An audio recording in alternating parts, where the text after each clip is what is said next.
우리는 코로나 감염병으로 인해서 매우 힘든 시간을 보내고 있습니다.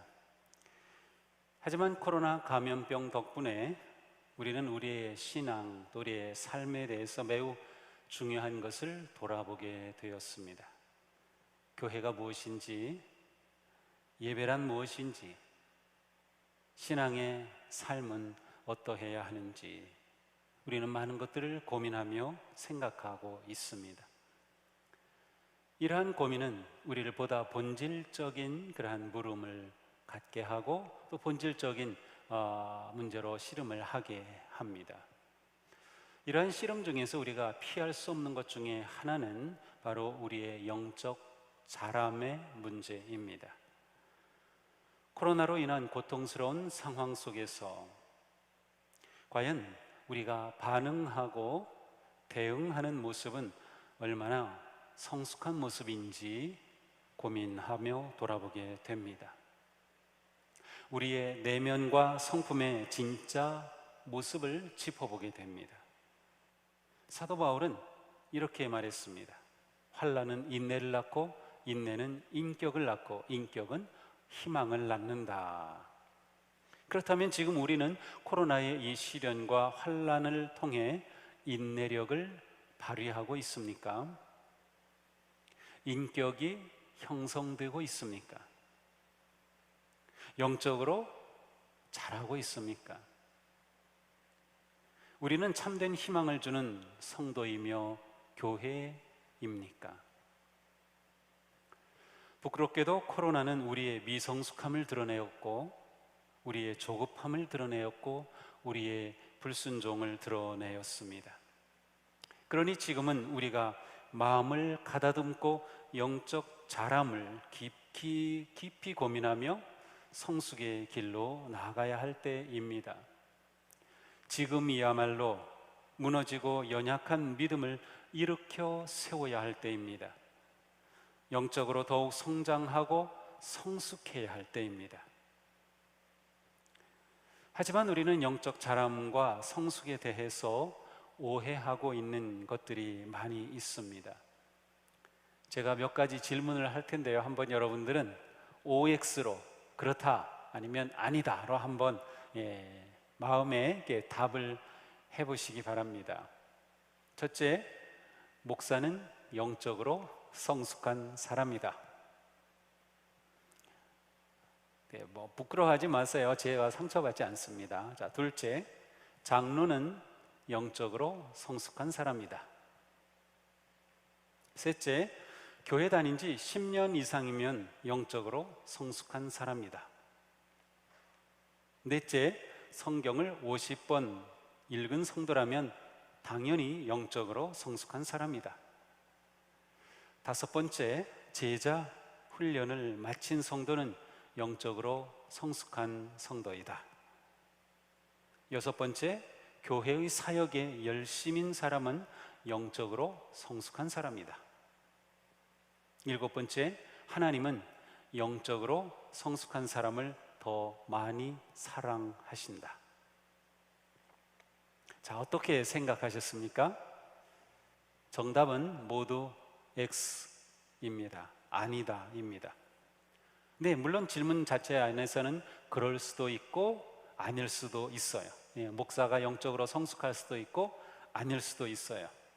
교회 사역에 열심인 사람은 영적으로 성숙한 사람일 수도 있고 아닐 수도 있어요. 하지만 어느 것도 그렇게 단정할 수는 없다는 뜻이에요. 목사는 영적으로 성숙한 사람이다 라고 단정할 수는 없는 일이죠. 혹시 맨 마지막 질문이 좀 걸리셨나요? 하나님은 영적으로 성숙한 사람을 더 많이 사랑하신다. 이것도 틀린 말입니다. 하나님은 우리가 영적으로 성숙했든 안 했든 우리를 똑같이 사랑하십니다.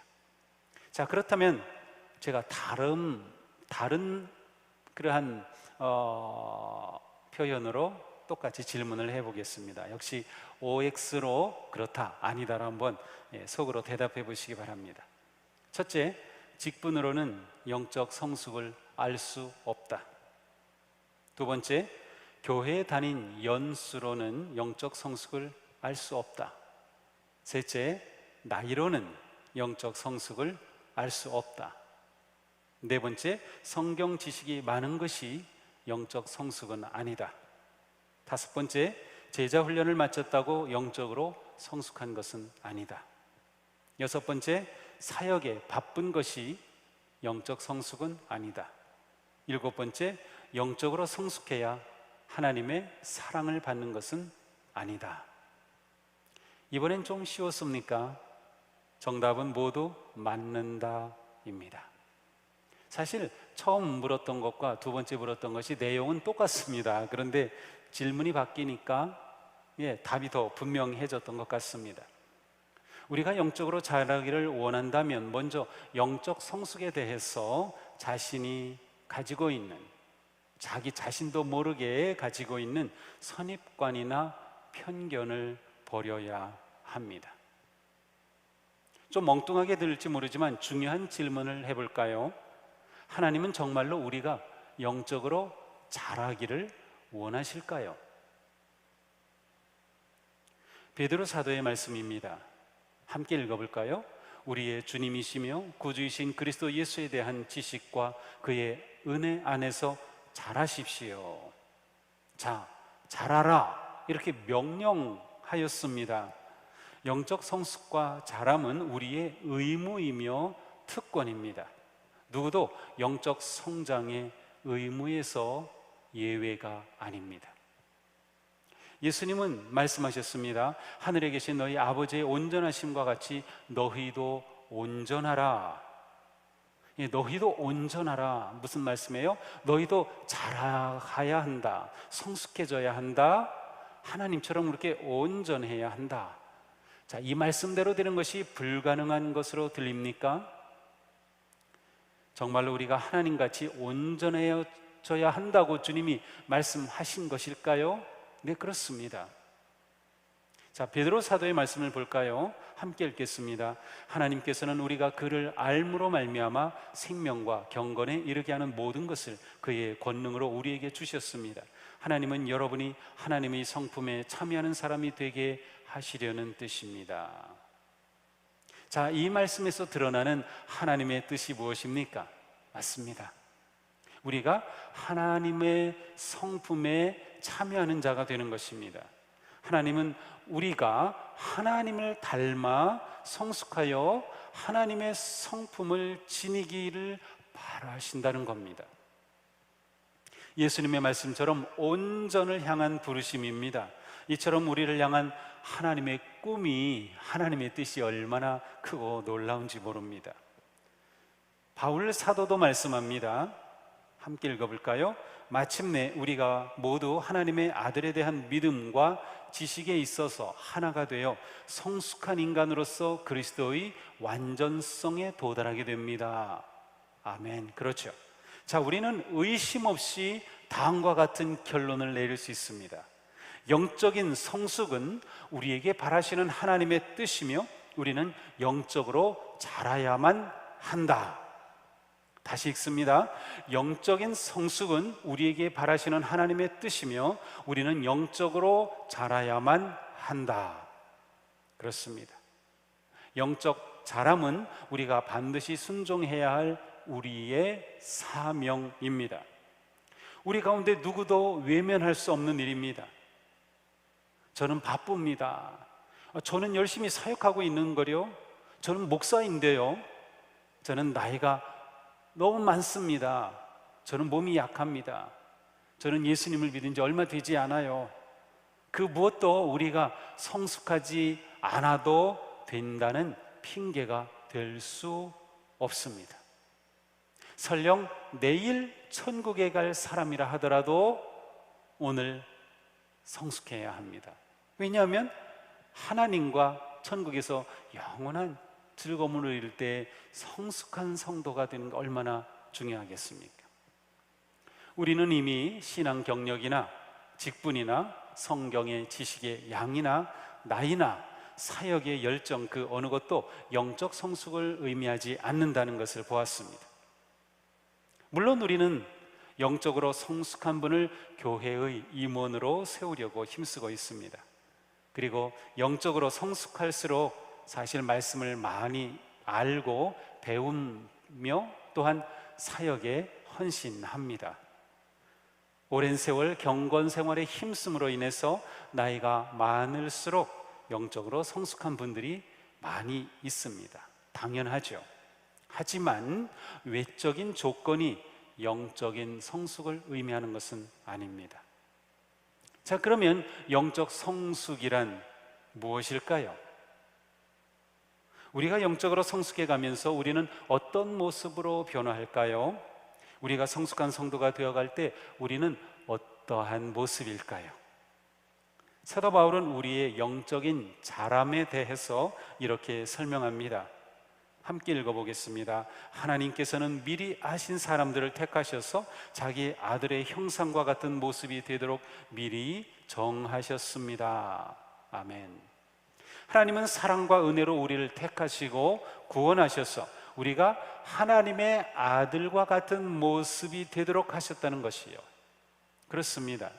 영적 성숙이란 하나님의 아들 예수 그리스도의 형상과 같은 모습이 되는 것입니다. 달리 표현하면 성도의 성숙은 예수님을 닮아가는 것입니다.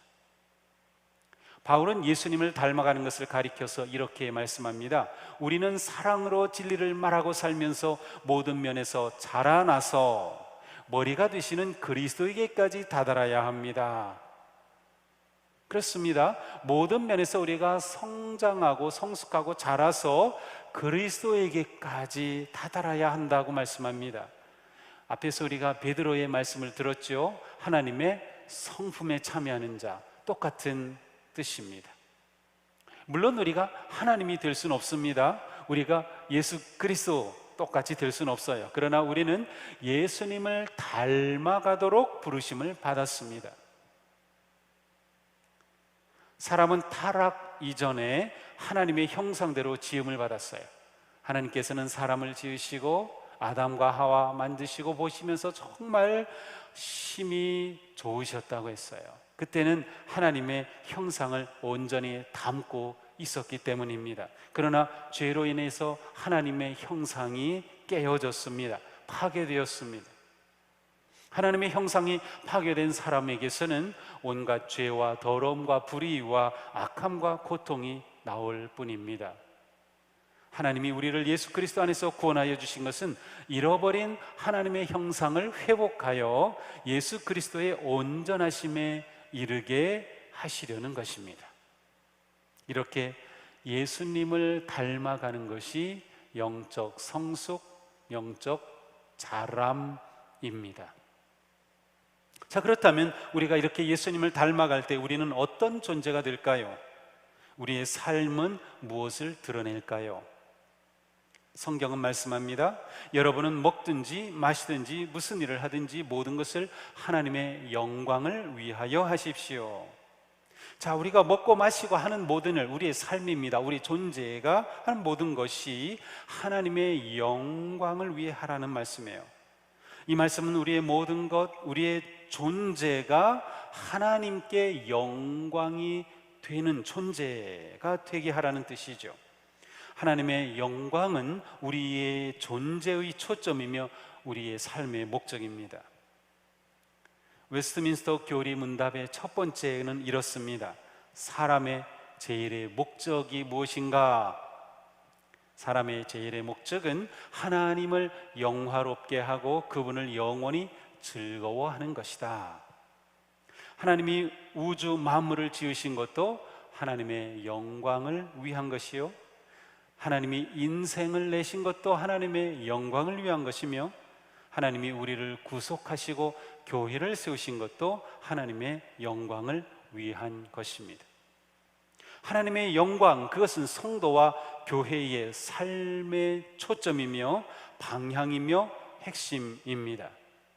성숙한 그리스도인의 목표는 자신의 존재와 삶으로 하나님께 영광을 돌리고 하나님의 영광을 드러내는 것입니다. 자, 하나님의 영광에는 두 가지가 있어요.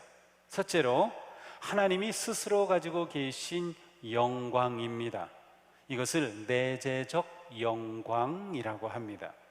이 내재적 영광은 하나님께서 자신 안에 가지고 계신 영광입니다.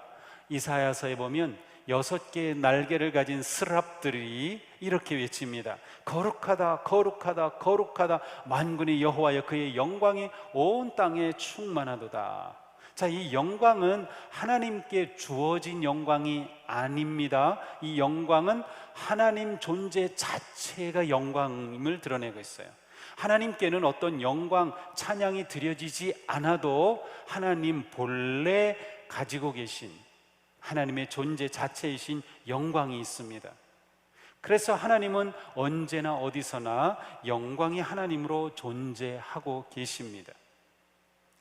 하나님의 아들이신 예수님에게도 그 영광이 있습니다. 예수님은 이렇게 기도하셨어요. 아버지여, 내게 주신 자도 나 있는 곳에 나와 함께 있어 아버지께서 창세전부터 나를 사랑하심으로 내게 주신 나의 영광을 그들로 보게 하기를 원하옵나이다. 예수 그리스도, 그분도 하나님이시기 때문에 예수 그리스도 안에 주어진 그분이 원래 가지고 계신 영광이 있었어요. 따라서 요한계시록 21장에 보면 새 예루살렘의 모습이 나오는데 거기에는 해와 달이 필요 없다고 말씀해요. 왜냐하면 하나님의 영광이 비치고 있고 어린 양의 등불, 예수 그리스도의 영광이 있기 때문에 해와 달이 필요 없다고 합니다. 자, 이와는 달리 우리 성도들이, 하나님의 백성들이 하나님께 드리는 영광이 있습니다. 하나님의 자녀들은 하나님의 영광을 반영할 수 있습니다. 모세가 하나님을 만난 후에 얼굴에서 광채가 났듯이 하나님의 영광은 모든 그리스도인에게서 빛나야 합니다. 사도 바울은 이렇게 말씀합니다. 함께 읽어보겠어요. 우리는 모두 너울을 벗어버리고 주님의 영광을 바라봅니다. 이렇게 해서 우리는 주님과 같은 모습으로 변화하여 점점 더 큰 영광에 이르게 됩니다. 자, 여기에는 오늘의 주제가 그대로 담겨 있어요. 주님의 영광을 말하면서 우리가 주님과 같은 모습으로 변화하여 성숙함으로 점점 더 큰 영광이 이르게 된다고 말씀하고 있습니다. 우리의 영적 성숙은 예수님을 닮는 것이 목적인데 우리가 점점 예수님을 닮아가고 예수님과 같은 모습으로 변화하면 우리는 큰 영광을 드러내는 존재가 됩니다. 이렇게 우리의 영적 성숙은 하나님께 영광을 돌리는 존재가 되는 것입니다. 우리의 삶이 하나님의 영광을 드러내는 것, 이것이 영적 성숙입니다. 우리가 하나님의 본질적인 영광에 무엇인가를 더할 수는 없어요. 그분 자체가 영광이시기 때문에. 그러나 우리의 성숙한 삶을 통해서 하나님의 영광을 이 세상 가운데 드러내는 존재가 될 수 있습니다. 예수님을 닮는 삶이 곧 하나님께 영광을 돌리는 삶입니다. 예수님은 말씀하셨습니다. 이같이 너희 빛이 사람 앞에 비치게 하여 그들로 너희 착한 행실을 보고 하늘에 계신 너희 아버지께 영광을 돌리게 하라. 우리는 하나님의 영광을 드러내는 거룩한 존재가 되도록 부르심을 받았습니다. 성숙한 삶으로 부르심을 받았습니다. 우리가 영적으로 성숙하고 자라야만 하는 이유입니다. 이 시간 자신을 돌아보며 스스로 한번 물어봅시다. 나는 그리스도를 닮아가고 있는가? 나는 정말 빛과 소금이 되어 하나님께 영광을 돌리는 존재인가? 보다 더 실제적인 질문을 해볼까요? 나는 영적으로 성숙해지며 자라고 있는가? 나는 어떻게 영적으로 자랄 수 있을까? 우리 모두 이 코로나의 어려운 상황을 예수님을 닮아가는 기회로 삼아야 합니다. 코로나가 우리에게 은혜가 되는 길 가운데 하나입니다. 코로나가 하나님께 영광을 드러내고 세상 속에 하나님의 영광을 나타내는 기회가 될 수 있습니다. 우리의 영적 성장의 기회입니다. 코로나가 언제 끝날지는 모릅니다. 다양한 전문가들의 이야기가 나오죠.